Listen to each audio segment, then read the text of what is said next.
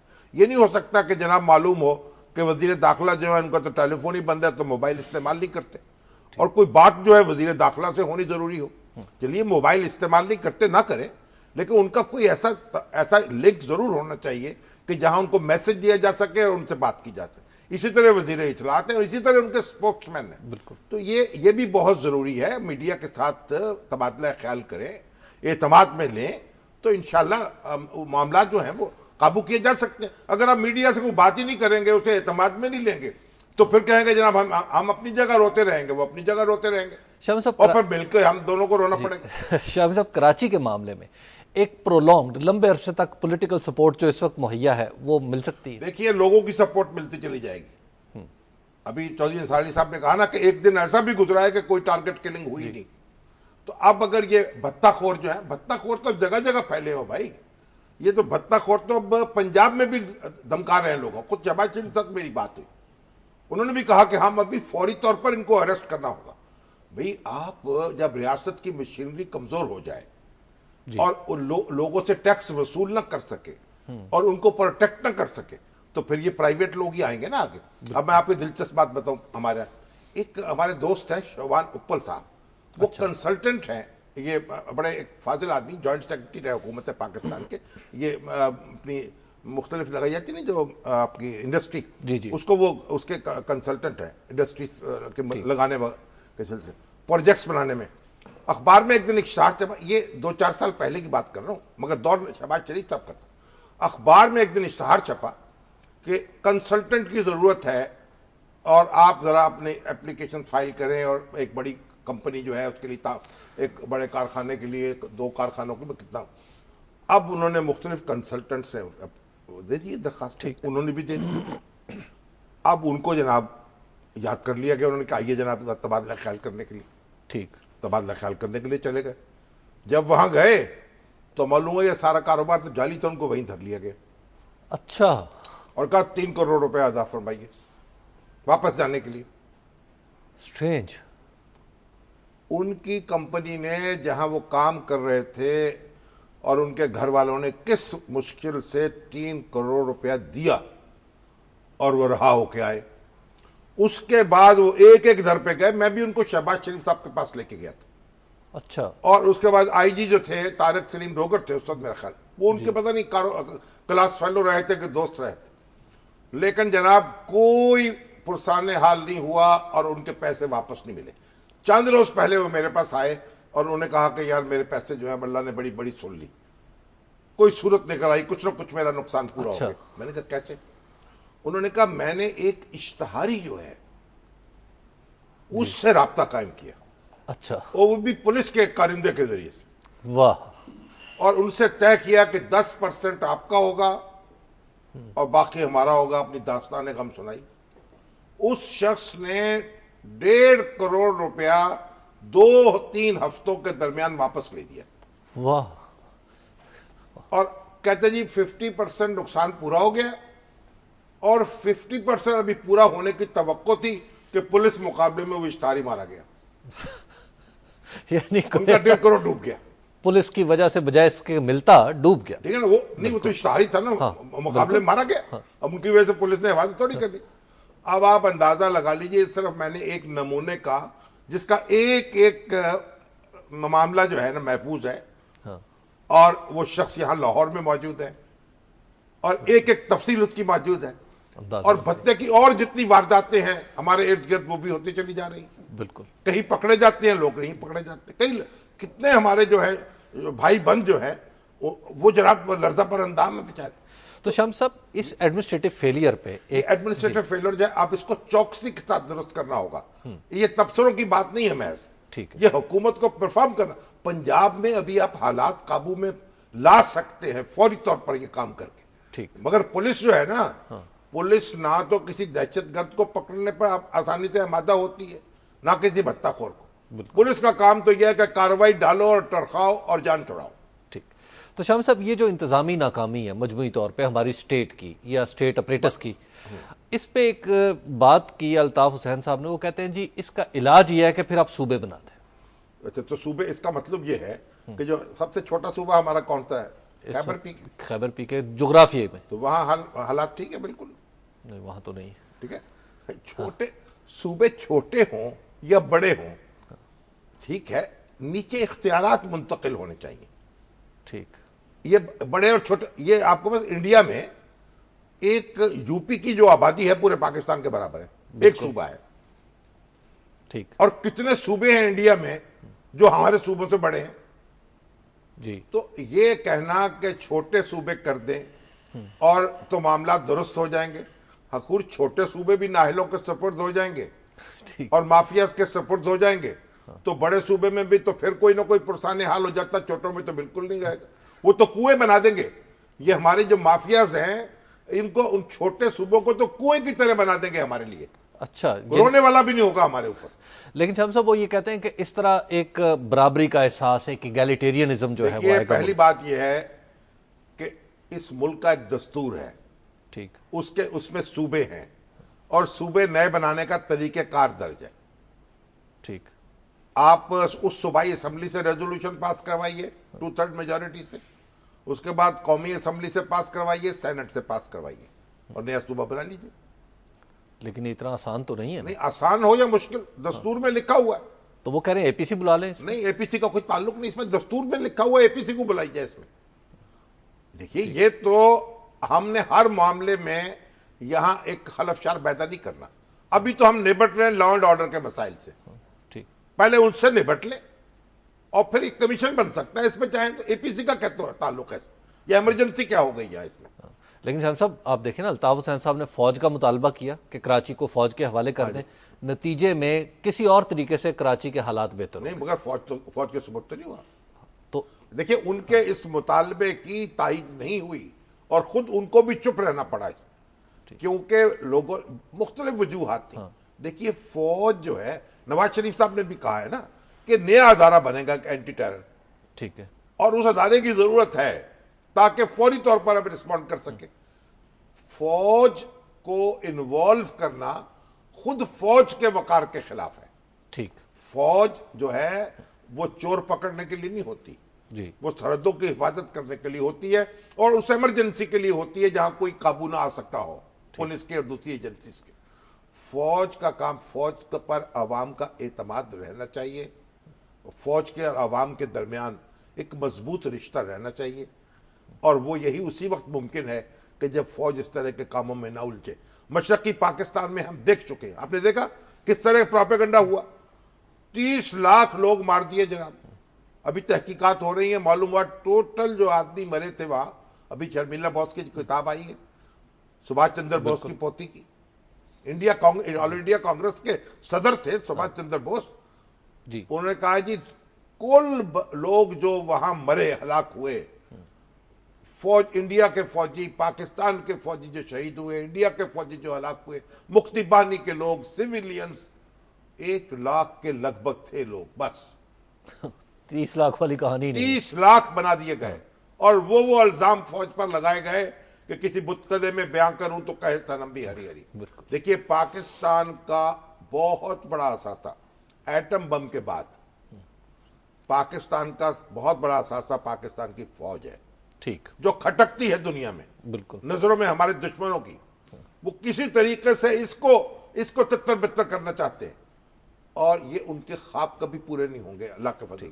تو ہمیں یہ سمجھنی چاہیے بات. جی. ہمیں اور بھٹو صاحب نے فیڈرل سیکورٹی فورس کھڑی کی تھی، اس نے جو کرتوت کی ہے وہ بات کی بات ہے. اب بھی آپ نیا ادارہ کھڑے کریں، رینجر سے کام لیں، ایف سی سے کام لیں.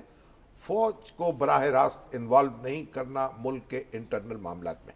ایک بریک کا وقت ہو گیا. بریک کے بعد گفتگو یہاں سے آگے بڑھے گی اور پھر ہم جائزہ لیں گے کے پی کے میں کیا ہو رہا ہے، تعلیمی جہاد کا اعلان ہو رہا ہے، اس پر بھی بات ہوگی. آپ دیکھتے رہیے نقطہ نظر.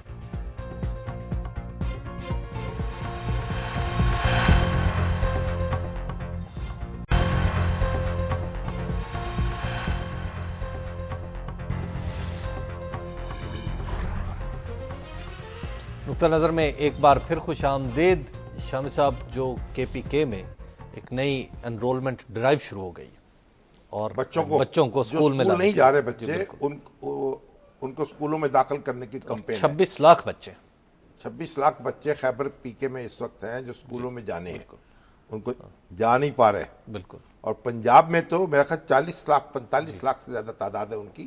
یہاں بھی کمپین شروع کی تھی ہمارے وزیر تعلیم نے چند روز پہلے, اور آج عمران خان صاحب نے وہاں خود اس کا افتتاح کیا ہے اس کمپین. اور شامی صاحب اس موقع پہ انہوں نے ایجوکیشن سسٹم کے حوالے سے کچھ بات کی ہے, میں وہ آپ کو سنانا چاہ رہا ہوں. جی ہمیں ذرا بتائیے کہ کیا کہا عمران خان صاحب نے اس موقع پہ. جو سرکاری اسکولوں میں پڑھتے ہیں بچے, ان کو ہم نے اوپر آنے سے روک دیا. معاشرے میں تعلیمی ناانصافی یہ بہت بڑی جنگ ہے. اس صوبے کے اندر تعلیم کے نظام کو ٹھیک کرنے کی جنگ شروع کر دی. ہم نے سلیبس کے اوپر بھی پورا زور لگا رہے ہیں کہ ایک سلیبس فیزز کے اندر ہم سارے صوبے کے اندر لے کے آئیں. ٹیچرز ٹرین کرنے ہیں, سب کو موقع دیں اوپر آنے کے لیے. سب کو انگریزی سکھائیں, لیکن انگریزی سبجیکٹ سکھائیں ہر ایجوکیشن کے لیے. انگریزی یہ نہ ہو کہ ایک لوگ مغربی تہذیب کے غلام بن جائیں, دوسرے جو ہمارے بچے ہیں ان کو سمجھ ہی نہ آئے کہ جو اعلیٰ تعلیم اوپر ہائر ایجوکیشن پہ جا ہی نہ سکے. جی آپ نے دیکھا یکساں نظام تعلیم, نصاب پر کام, ٹیچرز ٹریننگ. دیکھیے عمران خان صاحب جو ہیں, پہلی بات تو یہ ہے اس کی تعریف کرنی پڑے گی, ان کے کانسیپٹ کلیئر ہے. بالکل. ان کو معلوم ہے کہ قومیں کس طرح بنتی ہیں. انہوں نے اپنی کتاب میں بھی ذکر کیا ہے یکساں نظام تعلیم ہونا چاہیے. ہمارے ہاں تو یہی جھگڑا ختم نہیں ہوتا, پنجاب میں جناب پہلی جماعت سے انگریزی میں پڑھائیں گے یا اردو میں پڑھائیں گے, پھر یہ مصیبت پڑی ہوئی ہے. بالکل. ہمارے جو بابو ہیں اور ان بابوؤں کی طرح کے سیاستدان ہیں, ان کو یہ بات سمجھ نہیں آ رہی. بھائی انگریزی ضرور پڑھاؤ, انگریزی میں تعلیم اور چیز ہے, انگریزی کی تعلیم اور چیز ہے. ٹھیک.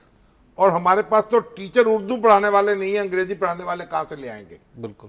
تو بہرحال عمران خان صاحب کا کانسیپٹ کلیئر ہے. وہ کہتے ہیں یکساں نصاب تعلیم لائیں گے بلا کر.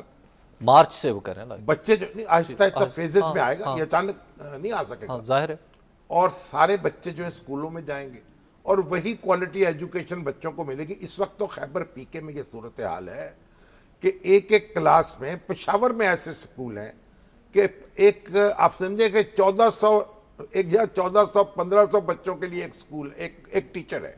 اچھا. 40 بچوں کے لیے ایک ٹیچر ہونا چاہیے. ٹھیک. 150, 200, 300 بچے کلاسوں میں بیٹھے ہیں, طالبات کلاسوں میں بیٹھی, کلاس روم نہیں ہے. اور جب لوڈ شیڈنگ ہوتی ہے سانس لینا دشوار ہوتا ہے. بالکل. بڑی رپورٹیں جو ہیں وہ چھپی ہیں خیبر پی کے بارے میں. اب ان کو نئے اسکول بنانے پڑیں گے یا شفٹوں میں بدلا نہیں چلائیں گے, کیا کریں گے, کمرے بنانے پڑیں گے. وہ ان کے جو وزیر ہیں نا عاطف, جی محمد عاطف صاحب, تو عمران خان صاحب سے ملا تھا وہاں, وہ بھی بیٹھے ہوئے تھے. اچھا. دبلے پتلے ہیں بیچارے کے, ہوا میں اڑ سکتے ہیں. تو وہ کہنے لگے تھے ہم یہ منصوبہ بنا رہے ہیں کہ لوگ جو ہیں پرائیویٹلی بھی ہمارے اس میں شریک ہو جائیں. اچھا. تو ہم نے کہا پہلے آپ یہ تو بتائیے کہ آپ کو کیا کیا چیز کہاں کہاں چاہیے. تو عمران خان صاحب نے یہ جو آج اعلان کیا ہے یہ بڑا خوش آئند ہے.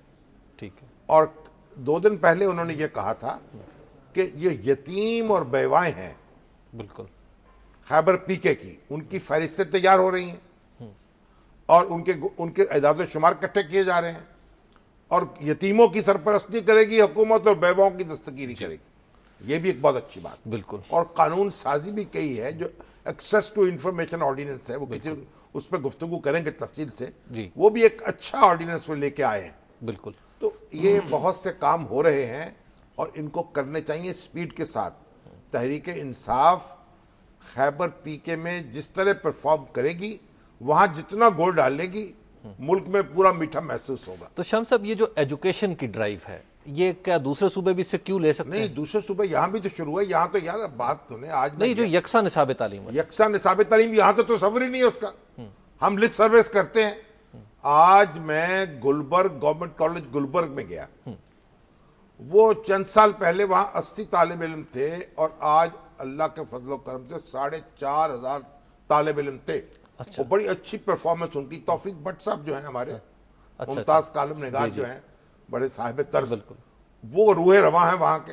اچھا. میس کمیونیکیشن کا ویسے ٹیچر ہیں, دیکھو پرنسپل بھی اپنی جگہ رانا ذوالفقار صاحب ہیں, دوسرے ٹیچر بھی ہیں, محنت کر رہے ہیں. 4,500 اسٹوڈنٹس اور 3,500 روپے ان کی لیتے ہیں فیس سال کی. ٹھیک. اور لیکن عالم یہ ہے کہ ٹیچرز پورے نہیں ہیں. جو پروفیسر جن کو گریڈ 20 ملنا چاہیے, اس سے اوپر جانا چاہیے, 21 ملنا چاہیے, وہ 21 نہیں مل رہا. ویکینسیز پر نہیں ہو رہی, نئے ٹیچر نہیں دیے جا رہے, ڈپارٹمنٹ نہیں کھولے جا رہے, اور محکمہ تعلیم جو ہے ابتری اپنی جو ہے اس کے اوپر روک کے بیٹھا ہوا ہے ہر چیز کو. تو یہ اگر حالت ہے ہمارے ہاں تعلیم کی, تو ہم کیسے یہ معاملات آگے درست کریں گے؟ دیکھیے پرائیویٹ ادارے جو ہیں ان کے مقابلے میں جو کم وسیلہ لوگ ہیں ان کو ان کے لیول پہ لے کے آئیں آپ. ٹھیک. آج جو معیاری تعلیمی ادارے ہیں ملک میں وہ نجی ادارے ہیں. بالکل ایسے ہی. اور حکومت کے جو ادارے ہیں وہ بالکل بے بسی کا شکار ہیں. وہاں ٹیچر نہیں ہیں, وہاں فیسلٹیز نہیں ہیں, وہاں کمرے نہیں ہیں. تو یہ تعلیم میں ایک تعلیمی ایمرجنسی پنجاب میں بھی سنتا ہوں میں, اور خیبر پیکے میں بھی سنتا ہوں, سندھ میں بھی سنتا ہوں کہ تعلیمی ایمرجنسی لگا دینی چاہیے. لگاتا کوئی نہیں ہے, پرائرٹیز اور ہیں, پیسے اور خرچ ہو رہے ہیں. تو بہرحال عمران خان صاحب جو ہیں اب انہوں نے زبانی دعوے تو بہت کر دی ہے, نہیں, ان پہ ڈیپینڈ کیا جا سکتا ہے, نمل بنایا انہوں نے. اب تو ٹھیک ہے, اب کچھ کر کے جب دکھائیں گے وہاں. انہوں نے ایک بات کہی ویسے کہ جو یونیورسٹیاں بنائیں گے نا لوگ, ان کے لیے ہم مفت زمین دیں گے. یہ بڑی بات تعلیمی ادارے جی. تو بالکل لوگوں کو شریک ہونے چاہیے, فاؤنڈیشنز بننی چاہیے, لوگ کنٹریبیوٹ کریں. اگر جو اداروں پہ جو اخراجات آنے ہیں, حکومت کے وسائل کم ہیں, لوگوں کو شریک کریں. کام بڑا ہنگامی بنیادوں پہ کرنے کا ہے. ٹھیک. شاہ صاحب ایک بریک کا وقت آ گیا, بریک کے بعد گفتگو آگے بڑھے گی اور آپ کے سوالات بھی ہم لینے کی کوشش کریں گے پروگرام میں. آپ دیکھتے رہیے نقطہ نظر.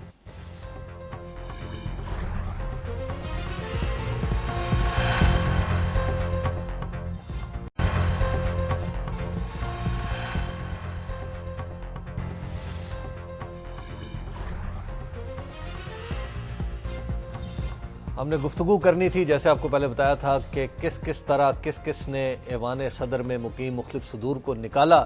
اس حوالے سے شامی صاحب نے گفتگو بھی کرنی تھی, لیکن شامی صاحب اب اس کو وقت بڑا کم ہے, تنگ ہو گیا جی. تو سوالات کی طرف چلتے ہیں. وہ دیکھیے ایک بات, ہمارے جاوید مہر صاحب ہیں جی کراچی کے بڑے سینئر اخبار نویس, ہمارے کولیگ ہیں, ہمارے کولیگ بھی ہیں, اور جناب ان کا بڑے ہمارے کین ویور ہیں جی. ان کی والدہ کا انتقال ہو گیا. بالکل. اللہ تعالیٰ ان کی مغفرت فرمائے اور ان کو صبر جمیل دے. بالکل. یہ ہمارے قیوم نظامی صاحب ہیں جی جی. اب ماشاءاللہ پہلے ایک زمانے میں سیاستدان تھے, اب محقق اور کالم نگار ہو چکے ہیں, کئی کتابیں لکھ چکے ہیں. پیپلز پارٹی کے تھے نا؟ ہاں جی, پیپلز پارٹی میں شامل تھے. پاکستان اور امریکہ کے تعلقات پر بالکل. اور قائد اعظم بحیثیت گورنر جنرل, ایک کتاب ان کی یہ آئی ہے, علامہ اقبال پر انہوں نے لکھا ہے کتاب آئی ہے. یہ کتاب انہوں نے لکھی سیرت پر, معاملات رسول. واہ, بڑی ایک اچھوتی کتاب ہے. اس میں رسول اللہ صلی اللہ علیہ وسلم کی زندگی کے جو مختلف پہلو ہیں نا, وہ گھر میں کیسے تھے, دوستوں سے کیسے تھے, ساتھیوں سے کیسے تھے, بچوں سے کیسے تھے, وہ بیان کیے ہیں. اور بڑی ایک دلچسپ ریڈنگ ہے, اور اللہ تعالیٰ ان کو اس کی جزا دے. بہت لطف آیا اس کتاب کو دیکھ کر اور پڑھ کر. یعنی یہ ایک بڑے عرصے کے بعد میں نے ایک بڑی عمدہ کتاب دیکھی ہے سیرت کے اوپر. شامی صاحب ذرا سوالات کی طرف چلیں. اور بہت سے لوگوں نے اچھا ایک بات اور جی مجھے وہ بھی توجہ دلائی انہوں نے کہ آپ نے کہا 1400 1500 پر ایک ٹیچر ہے. ٹیچر ہے جی. وہ غلطی ہوئی, ایسا نہیں, 1400 1500 اسٹوڈنٹس ہیں, یعنی ایک سکول میں. بالکل. اور ٹیچر کم ہیں, کوئی 150 کی کلاس ہے جہاں ایک ٹیچر ہے. ٹھیک. جبکہ انہوں نے فیصلہ کیا ہوا ہے کہ 40 اسٹوڈنٹس کی کلاس ہوگی خیبر پیکے میں, اور ایک ٹیچر پڑھائے گا ان کو. اس کی بجائے وہ یہ 200, یہ جو 150 ہے, یہ بچہ ایک کلاس میں ہے. یعنی جہاں پہ 3 ہونے چاہیے ٹیچر, وہاں پہ ایک ہے. اور کلاس رومز بھی نہیں ہیں. بالکل. تو یہ اسکول کے جو مجموعی اسٹرینتھ تھی وہ کلاس روم کے حوالے سے آ گئی.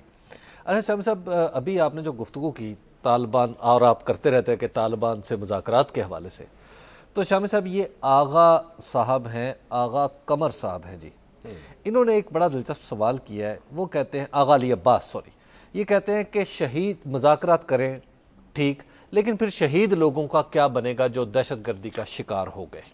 تو یہ جب 1965 کی جنگ کے بعد ہم نے مذاکرات کیے تھے, اعلان تاشقند ہوا جی. 1971 کے بعد مذاکرات کیے تو شملہ معاہدہ ہوا.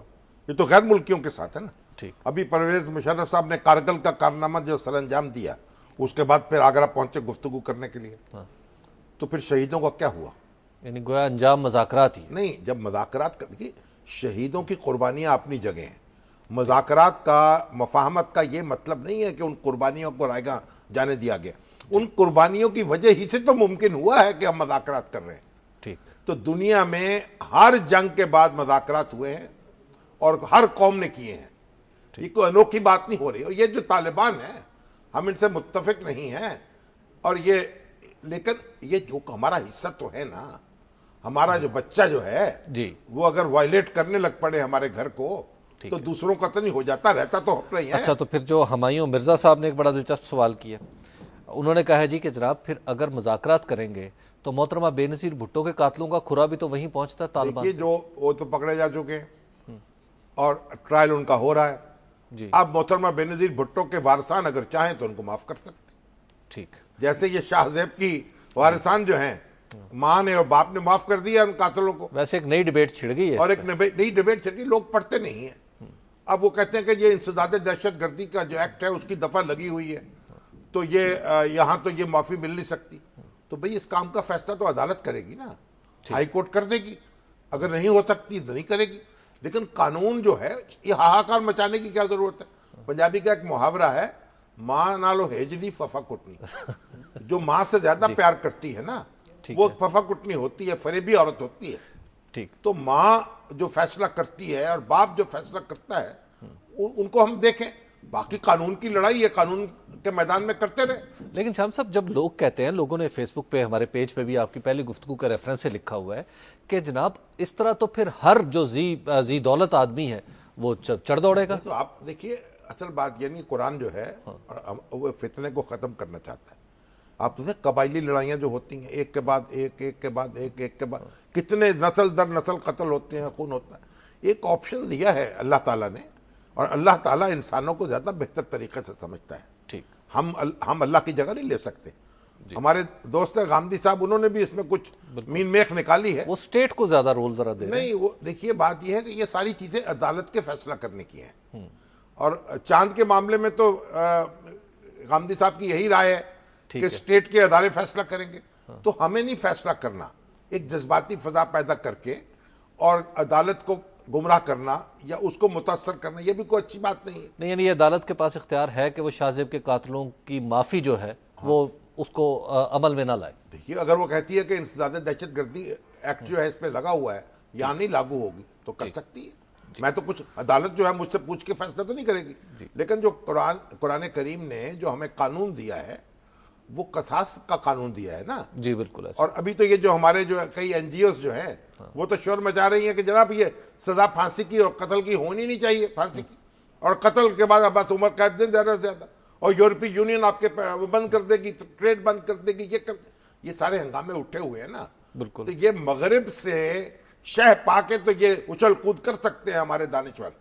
ٹھیک. اور یہ قرآن پڑھنے کی توفیق نہیں ہے ان کو. ابھی آپ دیکھا نہیں کہ ہمارے اعتزاز حسن صاحب جو ہیں، ان کے خلاف درخواست دائر کر دی ایک وکیل صاحب نے سپریم کورٹ میں کہ انہوں نے کل حوالہ ٹھیک طریقے سے نہیں پڑھی، ان کو ڈسکوالیفائی کیا جائے. اب آپ مجھے بتائیے، حالانکہ ان بیچاروں نے وہ ٹھیک کر دی تھی کل حوالہ، لیکن اب آپ اندازہ لگائیے، ایک طرف تو ہماری سینسیٹیوٹی کا یہ عالم ہے، اور دوسری جگہ یہ کہ ہم قرآن کے جو وضع کردہ اصول ہیں ان پر آپ غور نہیں کر رہے. ٹھیک. اب یہ بڑے عقل مند لوگ ہو گئے، ماشاءاللہ پیدا ہو گئے 21ویں صدی میں. شامی صاحب، عامر یعقوب صاحب نے دبئی سے یہ سوال کیا ہے. وہ کہہ رہے ہیں کہ شامی صاحب، کیا افغان ٹرانزٹ ٹریڈ کو کنٹرول کیے بغیر ہم پاکستان میں اسلحے کی ترسیل روک سکتے ہیں، دہشت گردی پہ قابو پا سکتے ہیں؟ ہم افغان ٹرانزٹ ٹریڈ تو کب سے ہو رہی ہے. ہم ہر کام کر سکتے ہیں جو کرنے کا ارادہ کر لیں. اچھا. ہم ایٹم بم بنا سکتے ہیں. ٹھیک ہے. اتنی بڑی فوج کھڑی کر سکتے ہیں. ہم میزائل بنا سکتے ہیں. اور ہم دیکھیے ہماری اکانومی ماشاءاللہ کتنی بڑی ہے، اور ہم چاہیں تو کرپشن کے انبار لگا سکتے ہیں، اور ہم چاہیں انڈسپلن کا پہاڑ کھڑا کر سکتے ہیں. اب اس وقت آپ دیکھیے، یعنی قوم کے پاس پیسہ ہے، ریاست وصول نہیں کر پا رہی اپنا حصہ ان سے. بالکل. تو ہم ہر کام کر سکتے ہیں، نفی بھی اور مثبت. نہیں، وہ جو وصول کرنا چاہتے ہیں وہ 3 کروڑ کر لیتے ہیں. ورلڈ کپ بھی جیت سکتے ہیں. ہماری پولیس چاہے تو اشتہاریوں کے ذریعے بھی پیسے وصول کر سکتی. تو ہم ہر کام کر سکتے ہیں, ہمت کریں. ابھی یہ مدثر قاسمی صاحب نے یہ میسج کیا ہے مجھے کہ کل کا پروگرام سن کے میں نے جناب قرآن پڑھا ہے اور آپ کے لیے دعا کی ہے, کیونکہ جو برین ہیمریج ہے اس کے بارے میں جو آپ نے تفصیل بیان کیا کہ اس کا علاج ممکن ہے, اور جو گفتگو کل سرائی ڈاکٹر قاسم بشیر صاحب کی, تو اس سے انہوں نے کہا جو مجھے بڑی خوشی ہوئی ہے. قاسم بشیر صاحب کا نمبر بہت لوگوں نے مانگا ہے, تو ہم فیس بک پہ ڈال دیں گے, آپ نمبر وہاں سے کل ان کا رابطہ جو ہے وہ ہم اپنے پروگرام میں کر سکتے ہیں. بیریا ٹاؤن کا جو ہاسپٹل ہے اس کے اندر وہ ہیں. اچھا, حافظ فضل حسین صاحب ہے سرگودا سے. جی السلام علیکم حافظ صاحب. السلام سر, شامی صاحب سے ایک عرض کرنا چاہ رہا ہوں میں. فرمائیے جناب. سر میں 1691 کو پی ٹی سی ایل میں اپائنٹمنٹ ہوا تھا ڈیلی بیس پہ. بھائی میرے, آپ کا پی ٹی سی ایل جو ہے, آپ تو کئی لوگ آ جاتے ہو یہ لے کے, اب تو آپ کا گولڈن ہینڈ شیک ہوا تھا کہ نہیں ہوا تھا؟ وہ لائن ان کی ڈراپ ہو گئی ہے. اچھا جی, حسن زیدی صاحب ہیں کراچی سے. جی السلام علیکم. السلام علیکم. وعلیکم السلام. شامی صاحب, آپ کے ایک تو میں پروگرام بڑے اچھی طریقے سے سنتا ہوں. مجھ سے سوال آپ سے یہ کرنا ہے کہ کل ایک آپ کی ہی لوگوں نے ایک پریس کانفرنس کی تھی اسلام آباد میں, چشتی صاحب نے, انہوں نے یہ بات کہی کہ جناب عظیم احمد طارق کو جو مارا گیا ہے اس بنیاد پہ مارا گیا ہے کہ جناب ایم کیو ایم میں ٹکڑے کیے جائیں. اب آیا یہ جو جنہوں نے عظیم احمد طارق عظیم صاحب جو سابق چیئرمین, ہاں, ان کو قتل کیا. اب یہ مجھے بتائیے گا, جنہوں نے عظیم احمد طارق کو قتل کیا یا جنہوں نے جنا پور جیسے الزام لگایا, تو ان لوگوں کو سزائیں ملیں گی یا نہیں ملیں گی؟ پتہ نہیں عظیم احمد طارق کو کس نے قتل کیا ہے. تمام شہر نے پہنے ہوئے دستانے, اور کس کس کو سزا دیں گے بھائی؟ جو سزا ملنی چاہیے, لیکن جو آنے والے قتل ہیں ان کو تو روک لیں جو روز خون ہوتا ہے. جی, یاقوت شیخ صاحبہ ہے راول پنڈی سے. جی السلام علیکم یاقوت صاحبہ. السلام علیکم حبیب جی, آپ سے اور شامی سر, میرا آپ سے سوال ہے کہ 2006 میں یعنی سکھ میں 10.5 لاکھ افغانی رجسٹر ہوئے. 10.5 لاکھ کے مطابق افغانی رجسٹر ہوئے. یعنی کہ انہوں نے بتایا کہ سب سے بڑی آبادی پاکستان کے اندر ہے, اور اتنے ہی ان لیگلی پاکستان کے اندر رہتے ہیں. آج یہ تعداد بڑھ کے کتنی ہوگی 9. سوال یہ پیدا ہوتا ہے کہ یہ آنے والے وقت میں کیا یہ منی افغانستان بن جائے گا, یا کہ اس کا بات یہ ہے یا جی یاقوت صاحب, ہمارے جو ریاست کے ادارے ہیں وہ اپنا کام نہیں کر رہے. یہاں جھوٹے پاسپورٹ دیے جاتے رہے ہیں. یہاں ابھی امیگریشن والوں کو آپ بہلا پھسلا کے کہیں دنیا میں کہاں پہنچ سکتے ہیں. یہ تماشے ہم جو پاکستان میں لگا رہے ہیں یہ ختم کرنے ہوں گے. ریاست کو توانا کرنا ہوگا, اس کے اداروں کو اپنا کام کرنا ہوگا. شامی صاحب, یہ بڑی دلچسپ ایک تجویز آئی ہے. یہ جی اسد صاحب ہیں, اسد ذیشان صاحب, یہ کہہ رہے ہیں کہ شامی صاحب طالبان سے مذاکرات کرنے کے لیے ایک کمیٹی بننی چاہیے اور اس کا سربراہ آپ کو ہونا چاہیے. بڑی مہربانی بھائی صاحب, مجھ سے زیادہ بہتر نیگوشیٹر موجود ہیں. حضرت مولانا فضل الرحمان صاحب ہیں, ٹھیک ہے, اور جناب پھر بہت سے ہمارے دوست اور بھی ہیں. بھائی آپ میجر عامر صاحب ہیں, میجر عامر صاحب بھی ہمارے ہیں, وہ بھی بڑی, ان کی جڑیں بھی دور دور تک پھیلی ہوئی ہیں. ٹھیک ہے, اور ماشاءاللہ عمران خان صاحب ہیں, ان کے حالی موالی ہیں. طالبان کے استاد علماء بالکل بہت یہاں موجود ہیں, کراچی میں, خیبر پی کے میں. تو یہ تو مولانا سمیع الحق کا تو نام آتا ہے نا. جی, بڑے بڑے جید علماء ایسے موجود ہیں جو سیاست میں نہیں ہیں. اچھا, ہاں, لیکن ایک اثر و رسوخ رکھتے ہیں. ٹھیک ہے. اور طالبان جو ہے نا, ان سے بات چیت کرنے کے لیے اس شخص کو ساتھ ہونا چاہیے جو اسلام پر اور قرآنی علوم پر دسترس رکھتا ہو. ٹھیک. اب دیکھیے جب گئے تھے نا ہمارے جنرل محمود صاحب جی ملا عمر کے پاس, جنرل محمود تو بڑے جناب طالبان کے حامی تھے. بالکل. تو انہوں نے جو فلسفہ بیان کیا تو ملا عمر نے کہا بھائی آپ امریکہ سے ڈرتے ہیں, میں اللہ سے ڈرتا ہوں. واہ. تو اس لیے میرا کام تو یہی ہے کہ میں بس یہی کام کروں گا. شامی صاحب, ہمارے آج کے پروگرام کا وقت ختم ہو گیا ہے. کل آپ سے ملاقات ہوگی اور کل ہم بات کریں گے 9/11 کے حوالے سے بھی اور قائد اعظم کے حوالے سے بھی انشاءاللہ. کل ہم بات کریں گے, تو ہمیں دیجیے اجازت. اللہ نگہبان.